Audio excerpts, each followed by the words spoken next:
All right, guys, I promised you I would go back and make a video for the couple related rate problems that we got through in class today. And maybe listening again will help you start working on the other problems in this document.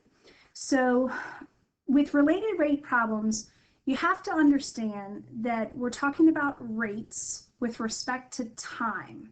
So after we create some sort of relationship between our variables, we're going to have to take the derivative with respect to time, which means we're going to have to use implicit differentiation for every single variable that we take the derivative of, okay? Because most of the variables are not actually going to be t's.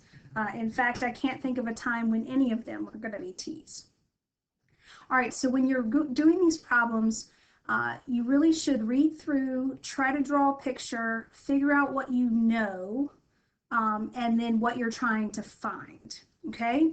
So number one here says a 20-foot ladder leans against a vertical building, all right? So in class, I believe it was Will told me if I make a, gosh, that's not very straight, but that's supposed to be my vertical building, okay? If I make a vertical building and I lean a 20-foot ladder, man, I'm having a really hard time.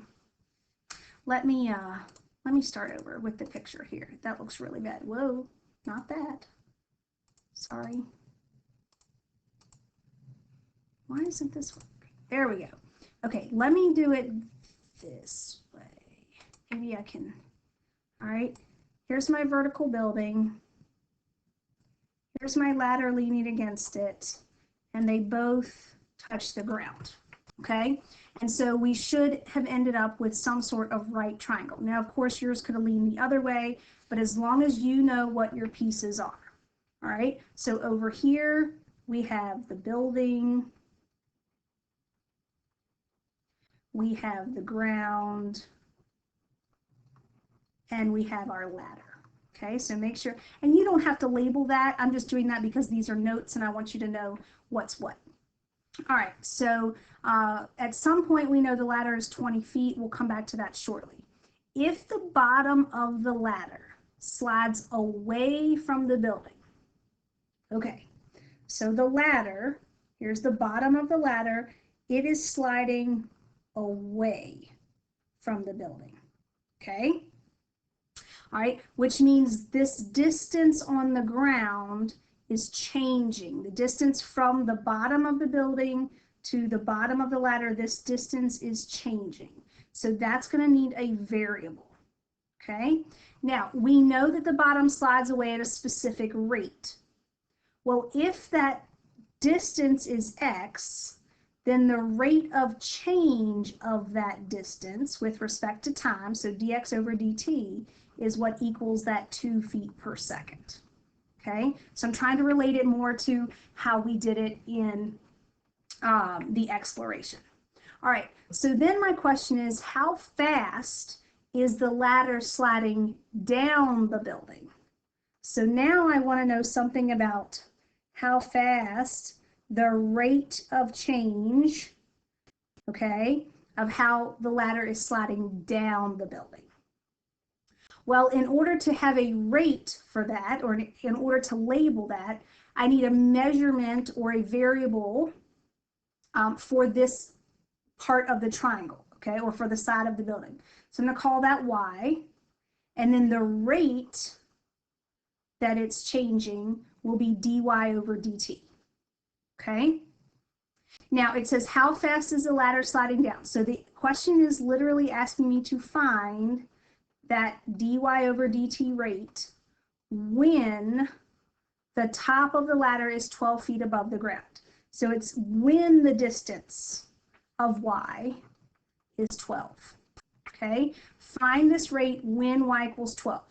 Well, that's a specific instant, so you can't plug 12 in ahead of time, because I could have asked you to find how fast the ladder was sliding down at a different height, you know, of when the ladder is a certain feet above the ground. I can change that, but it won't change how you really start the problem.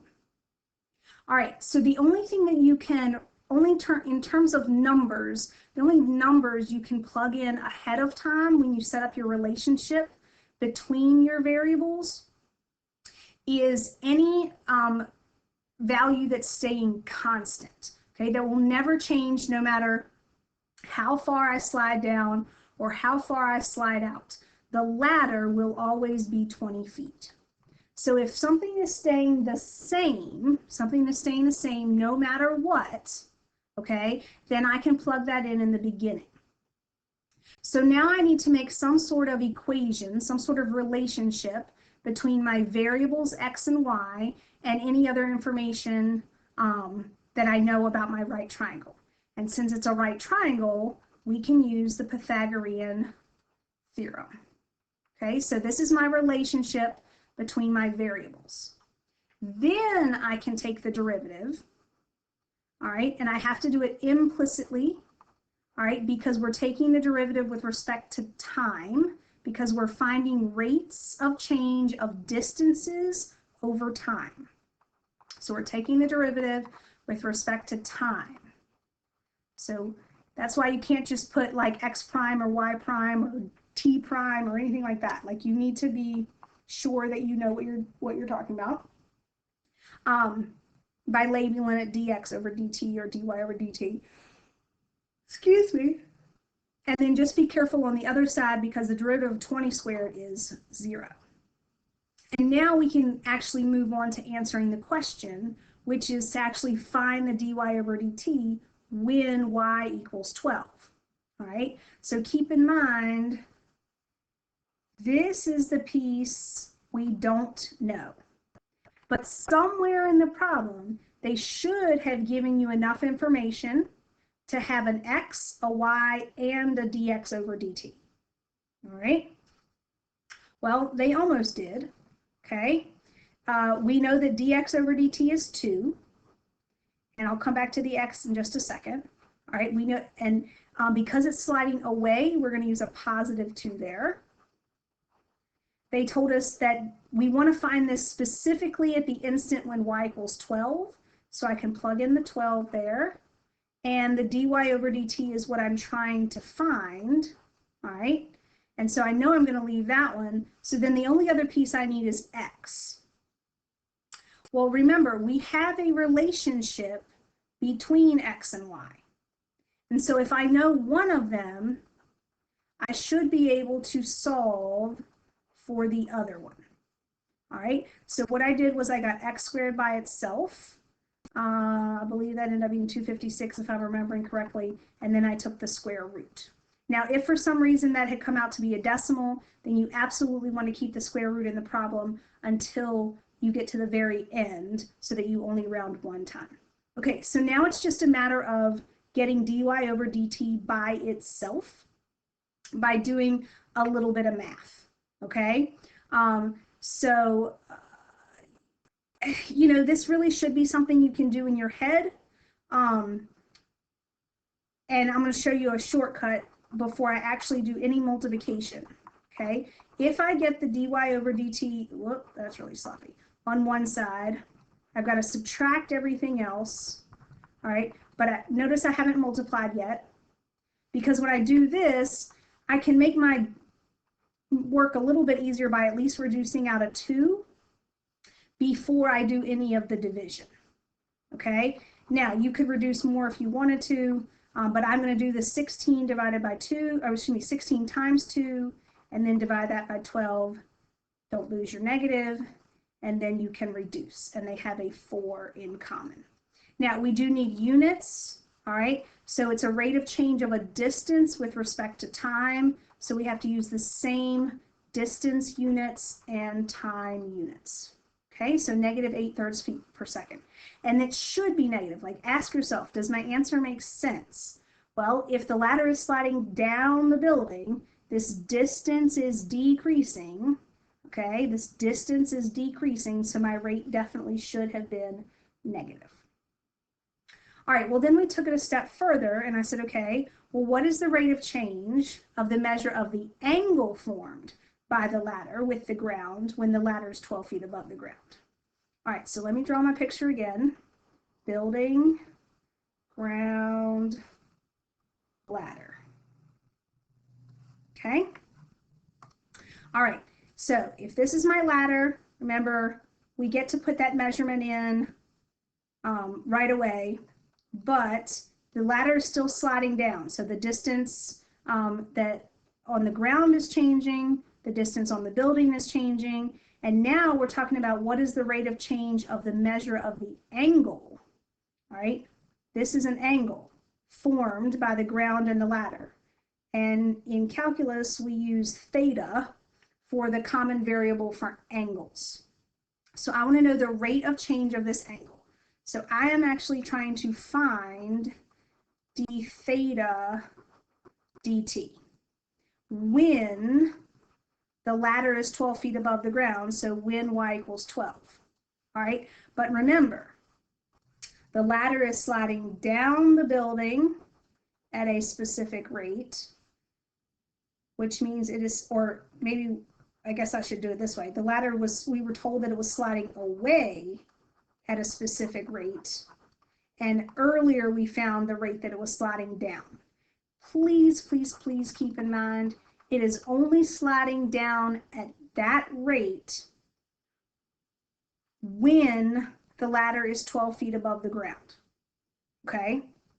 So if I had changed this 12 in any way, I could not refer to the previous problem.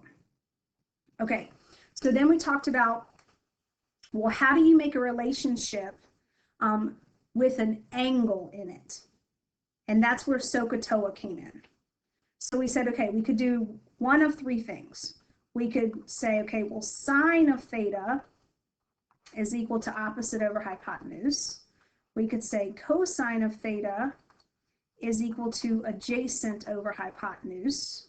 Or we could say tangent of theta is equal to opposite over adjacent. Okay? But then remember, you're going to have to take the derivative of each of these. So it's not difficult to take the derivative of a variable over a constant, because that's really like saying we have a fraction times the constant. So this would be the same thing as a fraction times x. And so that's really easy to take the derivative of. But when I get to the y over x, we would have to use the quotient rule. And that would include quotient rule with implicit differentiation, which I don't know about you, but I don't want to do that. So let's not do that one. Okay, now the other ones are, which one you choose for the other ones is really up to you, but I want to talk about the, the benefits of one versus the other. Okay, so let's take the derivative of sine of theta. So remember, we're going to need the chain rule here because theta is, we're taking the derivative with respect to t, and theta is not t. So this is like taking the derivative of sine of something. We're going to get cosine of the something times the derivative of the something. And on the other side, we're going to take the derivative of 1/20th y, all right, which is just 1/20th, but then we need the chain rule, which is where the implicit piece comes in. All right. Now, before we keep moving, let's take the derivative of the cosine theta. So that's going to be negative sine of theta times d theta over dt equals 1/20th times dx over dt. Okay, so what's the major difference? In the first way, you need dy over dt in order to answer this question. In the second way, you need dx over dt.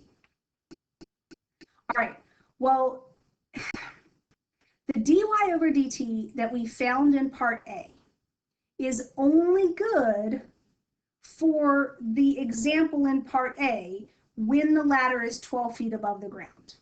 Luckily, I told you the same place for part B. So you actually can use this first equation, but you would have to use the answer you got for part A here. Well, what if you accidentally did part A wrong? Okay, I'm thinking ahead to when you're doing this on your own. Okay, what if you accidentally did part A wrong? All right, well, you could get continuing error. That's a possibility. But there is a way to avoid that altogether. If you look at the second equation, that involves a dx over dt. And that piece was given to you. That's not going to change no matter what. Okay? And so really, ideally, the second equation is going to be our better equation, just because we're not using an answer we found previously. All right, so that's the one I'm going to use to finish out the problem. All right, so as I work through it, keep in mind we're trying to solve for d theta over dt. I gave you dx over dt, but now somehow I need to know what sine of theta is. And that's where we go back to SOHCAHTOA. Sine of theta is opposite over hypotenuse. Well, now that we've taken the derivative, we're actually finding the rate at a specific instant. That's when we get to use the y equals 12. So opposite over hypotenuse is 12 over 20. That also helps me avoid having to solve for x as well. Okay, so now it's just a matter of doing a little bit of math and getting d theta dt by itself. All right, so I'm going to keep this as 2 over 20. You're welcome to reduce. Then I'm going to multiply by the reciprocal on the other side. The 20s cancel, the 2 and the 12s reduce, and I get negative 1 over 6. Okay, now we just need to talk about units. This is an angle, the rate of change of an angle with respect to time. So we need units for angles. Well, I know it's tempting to use degrees, but we don't really talk about degrees in this class, especially when we're doing trig, okay? So if the only time you can use degrees is if the problem is giving you degrees, and that's usually temperature. That has nothing to do with angles, all right? So when we're talking about angles, we're gonna do radians, and then per time is still in seconds. All right, so hopefully listening to that again, and already having it written down, maybe that will be more helpful to you. All right, and then we did number 2 together in class, where we talked about sand falling from a chute, and it forms a conical pile. And if you'll remember, I didn't think it would give me a 3-dimensional shape. All right, I'm going to do this one. A conical pile, we said, was like an ice cream cone turned upside down. But you just have to understand that this is 3-dimensional. So the base, hopefully you remember of a cone, the base is a circle. Okay, think of a ice cream cone, and you have, I really don't like that picture at all. I would prefer to draw it myself, really. All right, and so we have an upside down ice cream cone. Ooh. It's kind of like this, all right? And then since the base is a circle, the base has a radius, but cones also have heights, okay? Now, in this particular problem, we have a conical pile whose altitude is always equal to 4/3 the radius of the base. Altitude is the same thing as height, so we may need that equation in a little while. So it's equal to 4/3 the radius of the base, okay? And then the question is, how fast is the volume increasing? So you need to make sure you understand what they're asking me. They're asking me to find the rate of change of volume, all right? And you can read further to see that it is in terms of time, all right, because we've got minutes later in the problem. All right, find dv over dt when the radius of the base is 3 feet and increasing. That means the rate of change of the radius is increasing at a rate of 3 inches per minute. Okay, 3 inches per minute. All right, so if we're going to have to find dv over dt, we need a formula for the volume of a cone. All right, and so that is 1/3 pi r squared h. Now, usually the volume formulas, unless it's like a cube or a box, okay, a rectangular prism, usually the volume formula is given to you. But since we're going to use it enough, you know, I just wanted to talk about it. Usually I'd spend the time to show you where it came from, but we're just going to keep on moving. All right, so before we actually take the derivative, I need you guys to think about something. All right, if I were to take the derivative right now, notice I have r times h.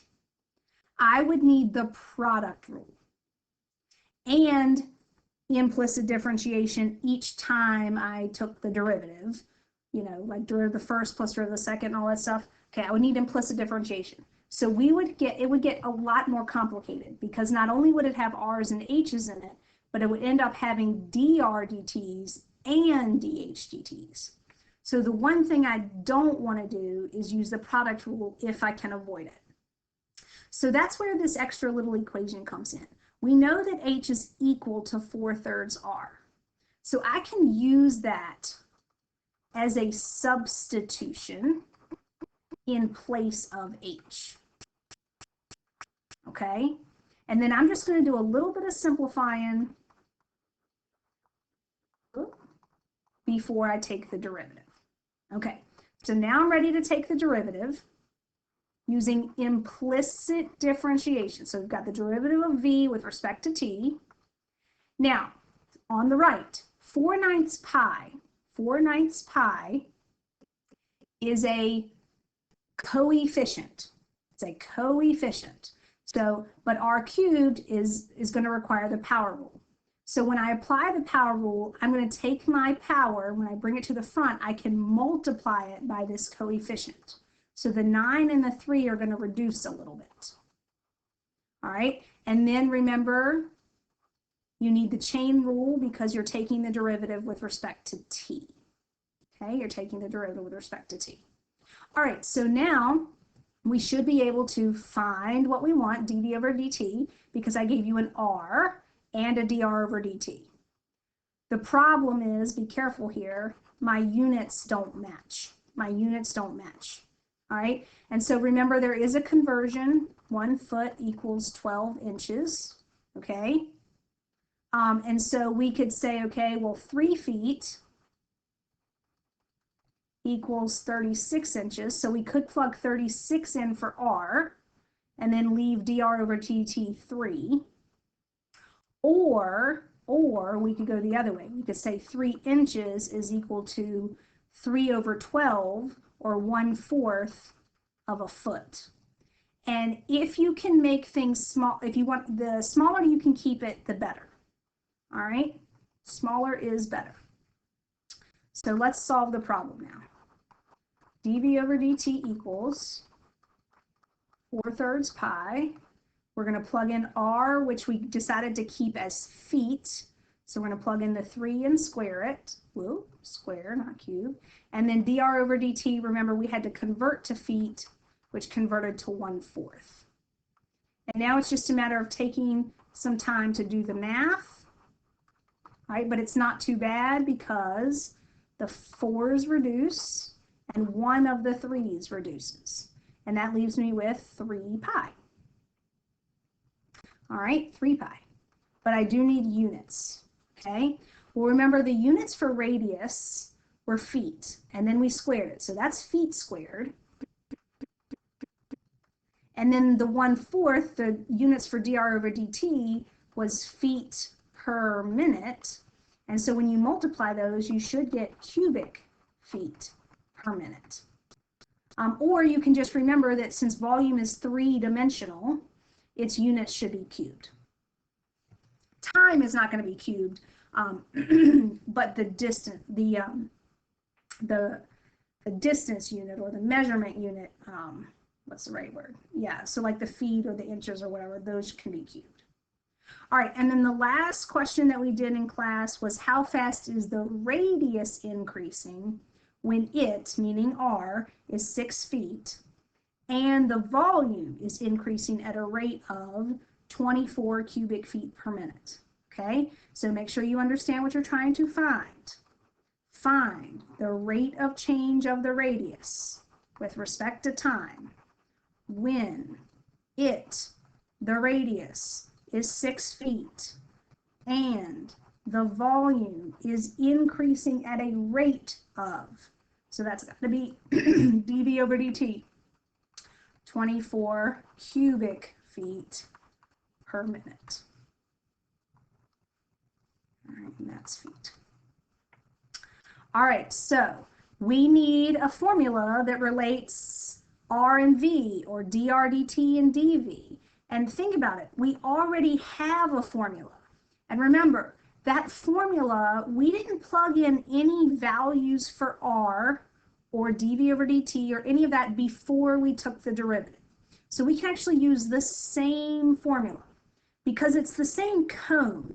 It is the same cone that we were given in the beginning. So the fact that we converted to R's, that would be the same no matter what.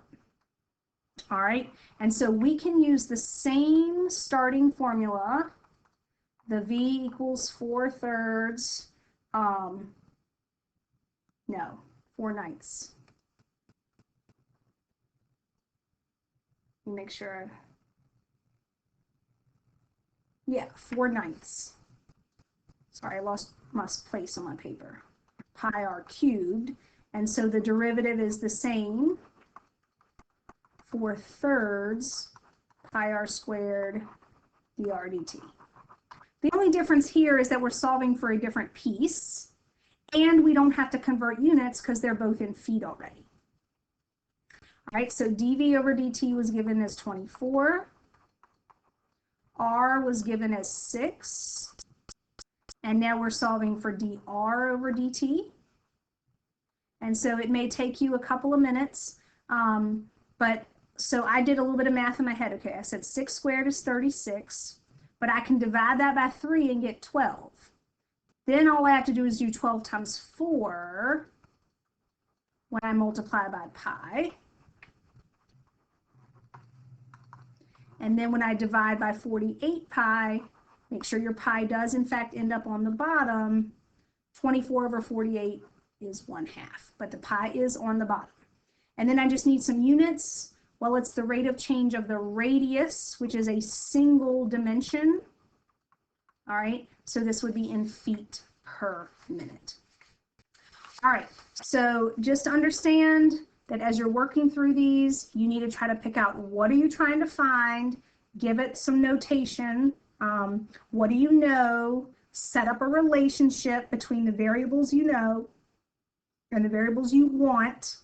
Take the derivative, then you can plug in the other given information. Okay, so I'm hoping that you will spend some time to work through the rest of the problems and try to set them up. You may need to look up some formulas. I know one of them is a sphere, so you'll want to look up the volume of a sphere. You've got some right triangles, so you might want to think similar triangles on some of the problems. You do have some right triangles. You've got a cube. You've got surface area and volume of a cube. So there's definitely some things that you need to, some formulas you might need to look up.